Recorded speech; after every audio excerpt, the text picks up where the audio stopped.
Amigos de Radio Victoria, Ojo con Eso Televisión, a continuación vamos a conversar con el colega Emiro Albornoz. Él es periodista egresado de la Universidad del Zulia, es articulista, es profesor en gramática castellana, es asesor y bueno, tiene tantos años en el oficio como yo soy el carnet 854. Tenemos cierta experiencia y veteranía en estas lides del periodismo, tanto de calle como de opinión. Y sabemos cómo se bate el cobre cuando se manejan informaciones tergiversadas. Hoy tenemos en el ambiente, colega, una situación bien crítica desde el punto de vista social, con el problema de los salarios, los maestros en la calle, los médicos en la calle, las enfermeras en la calle reclamando salarios justos. Pero en simultáneo nos tiene montado un show contra la corrupción. Entonces, la verdad es que yo quisiera que habláramos un poquito de esto, los bonos de la humillación, porque es con lo que quieren remediar al ciudadano común y corriente, al trabajador, al profesional, a todos los gremios. Y de verdad que la situación se torna insoportable y uno ve que el dinero se despilfarra en tantas cosas que uno no logra entender para dónde nos llevan ni a dónde vamos a llegar. ¿Cómo está Zulia en ese particular? Sí, Adelante.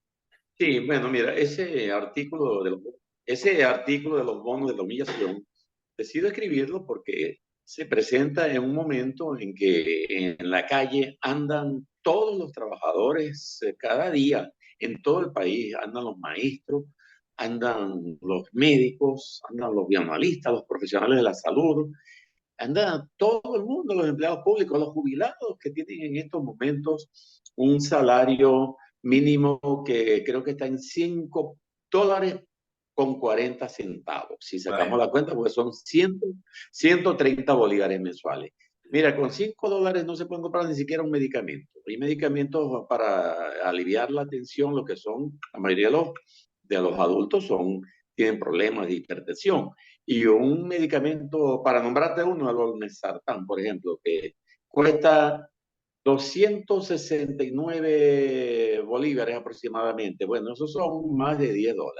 Imagínate. Y ganan $5.40. ¿Cómo puede un jubilado comprarse un medicamento? Mucho menos comprarse un desayuno, porque no le da ni siquiera para un desayuno. Aquí, por ejemplo, un cartón de huevos ya cuesta $6, $7, más que un salario mínimo. Un kilo de carne cuesta $7, $8, $9. Supera el doble del salario mínimo. Entonces, yo le pregunto a Jim Maduro qué fue lo que no entendió de las caminatas, de las protestas que a diario realizan aquí en Maracaibo, donde me encuentro en este momento, pero por todo el país, los maestros, los profesionales de la salud. Mira, yo tengo un hijo que es médico bien graduado en la Universidad del Zulia, que es la facultad de medicina muy prestigiosa. Los médicos que salen de aquí los reciben en todas partes, en Chile, en Buenos Aires, en Argentina, y los pagan muy bien. Bueno, mi hijo trabaja con el Ministerio de Salud y gana, ¿qué? Menos de $50, imagínate, pues, Qué barbaridad. mensuales. Sí, sí, bien preparado, bien formado, haciendo posgrado. Y entonces, esa situación la tiene todo el pueblo venezolano. Y para mala suerte del gobierno, en el momento cuando sale una ministra de Educación, la Santaella, a decir que no hay cómo aumentarlo, revienta este escándalo de PDVSA con la sustracción se calcula que unos $3.000 millones que no se sabe dónde andan, petróleo que produjeron, que sacaron y que no, lo tenían almacenado en una parte y lo llevaron, lo sacaron, pero no ingresaron ese dinero a las cuentas pues del Banco Central. Entonces, por mala suerte del gobierno, revienta este escándalo que lo promociona el mismo Maduro con una policía anticorrupción que presuntamente había hecho las investigaciones, pero el señor no sabía de verdad la existencia de esa policía anticorrupción, vaya casualidad.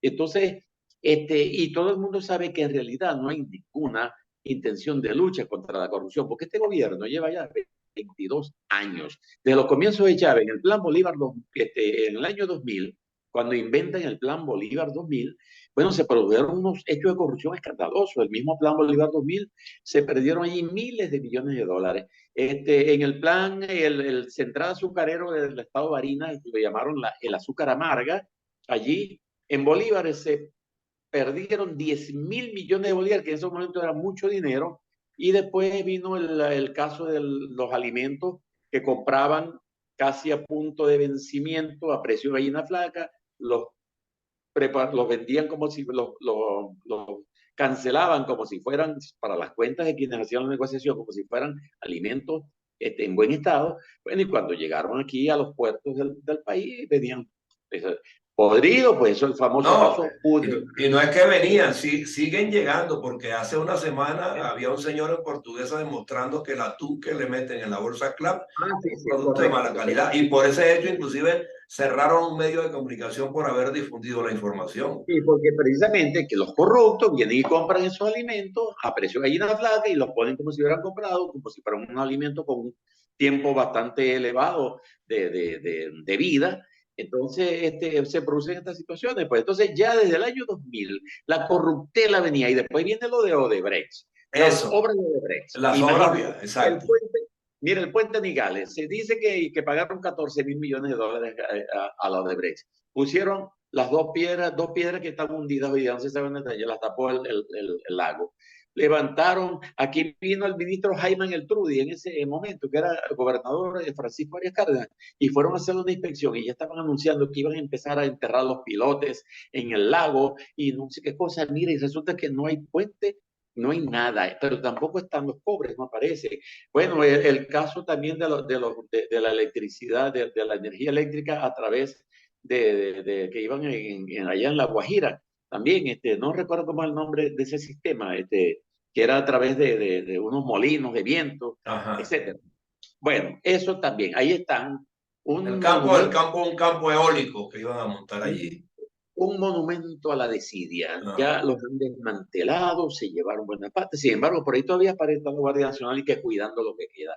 Bueno, y a lo largo de todo el país, el ferrocarril de Caracas, Valencia, todo, eso todo. Pagaron miles de millones de dólares a Odebrecht como obras terminadas y no hay ninguna obra terminada. Ahí está. Cuando la gente va a Caracas, que pasa por Valencia, vea que el monumento a la desidia de los reales que se han perdido. Una ONG que es muy respetada porque habla puras verdades, calcula que la pérdida se llega a 450.000 millones de dólares. Mire, compañero, cuando culmina la Segunda Guerra Mundial, los Estados Unidos, el tesorero de los Estados Unidos le informa al presidente, creo que era Truman, que los Estados Unidos, a pesar de haber participado en la guerra y haber tenido muchos gastos, disponían de 13.500 millones de dólares para ayudar a la reconstrucción de la Europa destruida por los bombardeos nazis. Eso lo llamaron el Plan El Marshall. plan Y Marshall, sí. con ello comenzó la reconstrucción de Londres, que había sido destruida, París, Holanda, Polonia. Este país recibió en estos 22 años de esa cosa que llaman revolución 10.000 planes Marshall Sí, señor. y el país está destruido. No hay energía eléctrica porque no hicieron nunca nada. Y está Tacoma como un monumento también a la desidia. 20 años tratando de completar, de construir Tacoma, que sería la planta que generaría la electricidad que está reclamando el país, porque este es un país que está en crecimiento y lógicamente crece la población, crece, bueno, las industrias no, las industrias han fenecido, la mayoría están trabajando a corte de máquina, otras han cerrado, empresas comerciales, etcétera. Sí, sí, Pero sin meter las que expropiaron. sí, correcto, pero debiera, con Tacoma hubiera producido este país la energía eléctrica que requiere un país en crecimiento. Ahí está también, sin terminar, aquí está en Maracaibo, al final del sur, lo que llaman el Bajo, una planta que fue programada cuando la antigua en el BEN, la planta termoeléctrica del Bajo. Bueno, allí está la corrupción, no permitió nunca, compraban equipos usados como nuevos y los brindaban Bloom y explotaban. Total que, bueno, aquí estamos ahorita, apagones a cada momento, bajones. Bueno, por cierto, vienen los meses de más calientes del año donde se va a generar mayor demanda de electricidad y con seguridad que se van a volver a presentar los apagones, los racionamientos, etcétera. Y no se justifica que un país que ha recibido 10.000 planes Marshall y con uno solo comenzó la reconstrucción de Europa, caramba, se encuentre prácticamente destruido, porque esa es la palabra que se puede usar aquí. Aquí los servicios eléctricos no funcionan, aquí no hay agua completa, el agua las raciones llega a mucha gente, no le llega, tienen que estar comprando camiones de agua, gente que no tiene recursos porque los salarios no se compadecen con, el incremento, la hiperinflación. Entonces, es lamentable de verdad la situación. Entonces, eso me movió a escribir eso, los bonos de la obligación, porque entonces quieren pagar con unos bonos, tristes bonos, no, creo que no llega a $30 el bono ese. Con eso quieren aliviar la vida de los venezolanos, de los maestros, de los médicos, los que trabajan al servicio del Estado avisado, ¿ok? Entonces, con eso, ¿qué quieren? Por eso yo los califiqué de los bonos de la humillación. No, es que Porque lo son, de según... hecho lo son. Y yo estoy hablando con el colega Emilio Albornoz desde el estado Zulia, porque en realidad, pues nosotros con la experiencia que tenemos en el ejercicio periodístico, hemos oído y leído de todo y hemos visto de todo. Y yo particularmente, yo no sé si comparte conmigo, colega, siento que en este instante nos están engañando de nuevo con un parapeto de un rescate de unos dineros que no se van a rescatar, porque hoy esta mañana a un experto en la materia y que además ha sido juez, ha sido fiscal, y determina que la forma en que engranaron las leyes y la constitución nuestra para desviar esos recursos, o sea, es imposible seguirle la pista. Y dice que no van a aparecer y que no lo van a poder recuperar porque con el cuento de la criptomoneda, que ahora es una figura nueva en materia de negocios y financiera, están diseñados de tal manera los esquemas legales que no hay forma de alcanzarle la pista porque están hoy aquí, mañana y al minuto están en otro lado y son dineros que los mueven de una manera tan habilidosa técnicamente que nadie sabe ni quién los tiene, ni dónde están, ni en qué se invirtieron. Entonces Sí, no, son irrecuperables. no hay forma de que puedan recuperar ese dinero robado al país. Entonces, la gente se pregunta, pero bueno, un momentico, ¿cómo es que, ajá, y esa comisión que por cierto acaba de defenestrar Maduro, una comisión de reestructuración de PDVSA, y entonces, ajá, pero y la presidía, por cierto, estaba allí la vicepresidenta, Desi Rodríguez, ajá, pero Ajá, un momentico, ¿y a quién le rendían cuenta o no pedían cuenta? Mira, ¿cuánto petróleo se vendió? Ajá, y ajá. se vendieron tanto, se sacaron tantos barriles de petróleo, ¿y dónde están? Y los ingresaron al Banco Central, ¿dónde están? O sea, cuentas muy fáciles de pedir, pero es que nadie las pedía. Entonces revienta este escándalo y supuestamente promovido por Maduro, pero todos sabemos que se trata de una purga, la purga histórica de los gobiernos, de las revoluciones en el mundo. Y Ujú. yo después escribí otro artículo, si tú te llegó a tus manos, la dialéctica purga de la revolución. Tarde piaste, pajarito, así lo puse, porque Eh, Maduro hace eso y entonces resulta que lo que se están es matando los grupos de las facciones que existen dentro de la revolución en la lucha por el poder. La Isani, que es el ministro defenestrado, nadie sabe dónde está, se supone que si estaba en curso debiera estar bajo, bajo reja, tras la reja, pero no nadie sabe dónde está. colega, El colega, fiscal dice, sí, colega, encontraron la presa fácil, los zánganos de nuestro país, para hacer todas las tropelías que hicieron, porque sabían que el presidente que nos montaron ni sabe de juridicidad, ni sabe de economía, ni sabe de nada, pero pregona de todo. Y prácticamente consideraron que tenían un payaso ideal para hacer todo lo que les diera la gana a trastienda y lo hicieron. Y ahí está la prueba. Ahora, ¿cómo se va a salvar él de esta?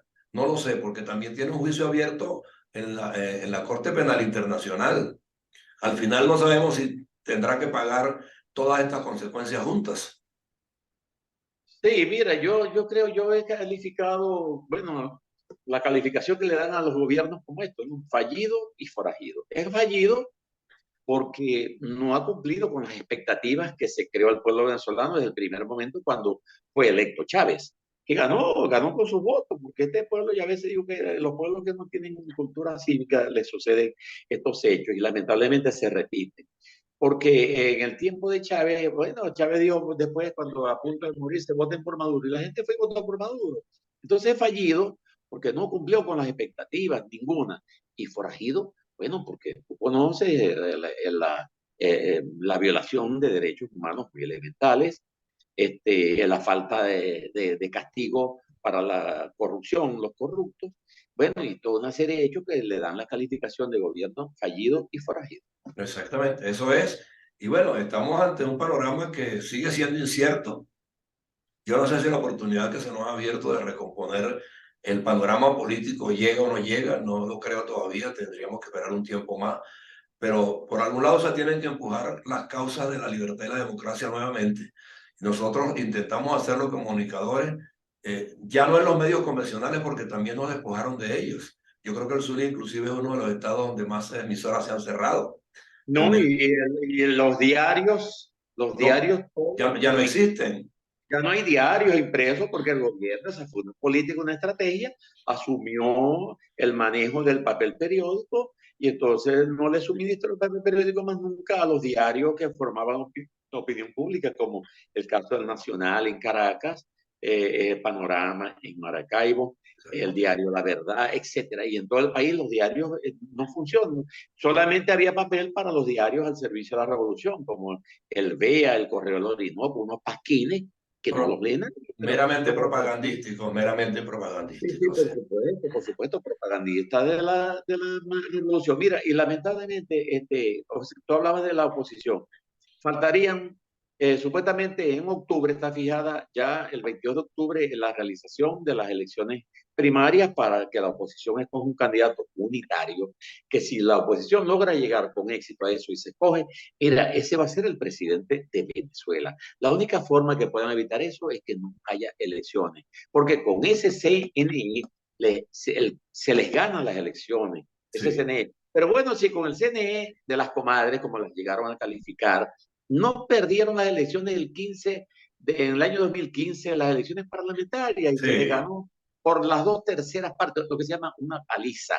Entonces, ahora con más razón, un candidato unitario con este pueblo que rechaza a Maduro según las encuestas, más del 85%. 85% rechaza. El chavismo tiene su techo ya. No puede coger más de 20% de votos. Así, de allí hacia abajo. Claro, Y están votando. lo que está conspirando contra nosotros, colega, es que aquí aparentemente se han detectado una cantidad de corruptos en esta operación anticorrupción, supuestamente, pero es un esquema que lo están manejando los mismos enemigos que Maduro tiene adentro. Están montando este show para decirle que ya terminaron, para ver si él sigue allí y continuar con los arrebatos al tesoro público.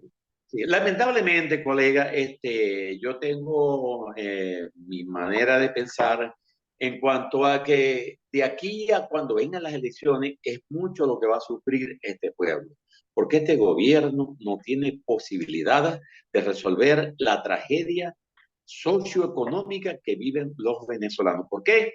Porque a Maduro no le van a prestar un solo bolívar los organismos internacionales. El Fondo Monetario Internacional no le presta un bolívar. El Banco Mundial y el Banco Interamericano de Desarrollo, el BID, tampoco. ¿Por qué? Porque saben que ese dinero no va a tener buen fin. Van a regalarle dinero otra vez a Cuba, a Nicaragua, para que el dictador ese que está allá siga atropellando y haciendo lo que le da la gana con ese pueblo. Hasta el obispo está preso en estos momentos, el cardenal nicaragüense. Sí, sí. Bueno, entonces no le van a prestar medio y este país necesita, he estado leyendo informes económicos, 75.000 millones de dólares para poder llevar adelante la industria petrolera, volver a poner a producir 2 millones de barriles de petróleo, para reconstruir lo que es la generación eléctrica que hace falta en el país para el desarrollo y para la gente, para los servicios públicos, las empresas de allá del sur, Interalumina, Sidor, Bausiben, etcétera. Todas esas empresas están paralizadas prácticamente.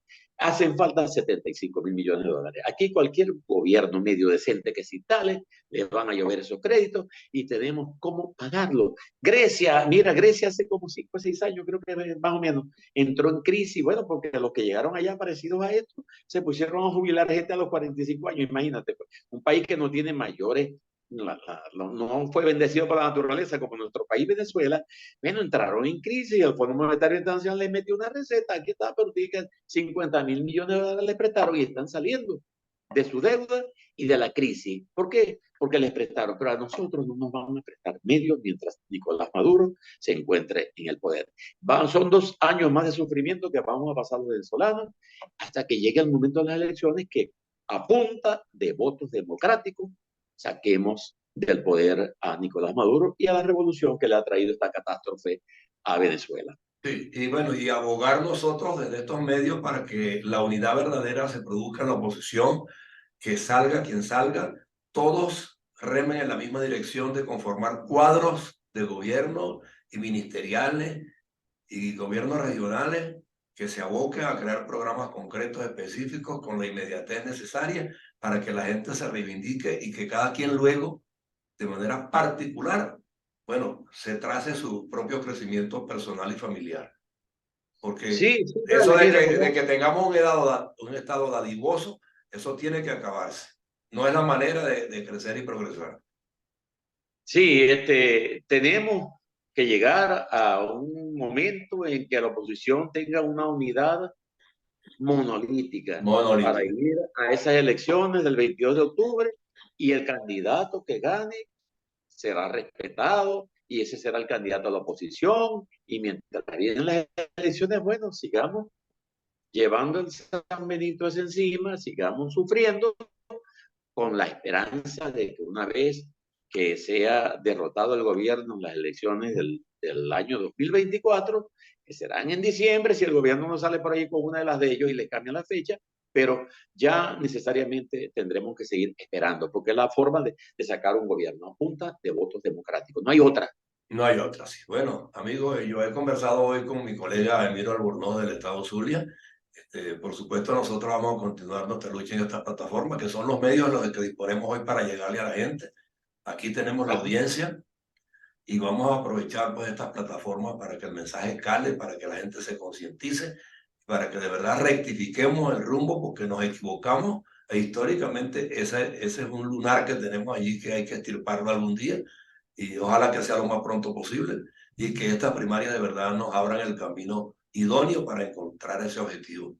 Yo le agradezco mucho que me haya acompañado en esta señal de Radio Victoria, Ojo con Eso Televisión, en alianza hemisférica con Benamérica y con la Escuela de Gobernanza Benjamin Franklin, donde justamente estamos empeñados pues, en crear ciudadanía, en que las nuevas generaciones se formen con el propósito de rescatar al país que les va a quedar, que no es para nosotros, ya nosotros entregamos el testigo, pero tenemos que seguirles dando lecciones de civilidad para que se formen y actúen con conciencia y que también hagan la comparación histórica y entiendan que requerimos extirpar todos estos males que nos agobiaron durante 20 y pico de años.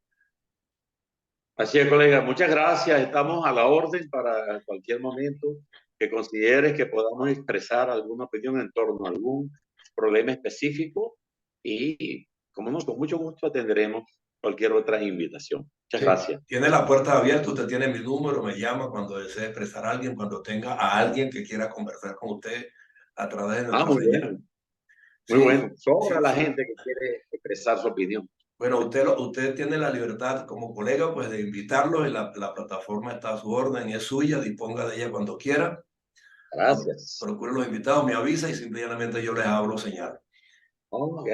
Un abrazo. Gracias. Gracias. Hasta Gracias. luego. Un Igual. abrazo. Saludos. Hasta luego.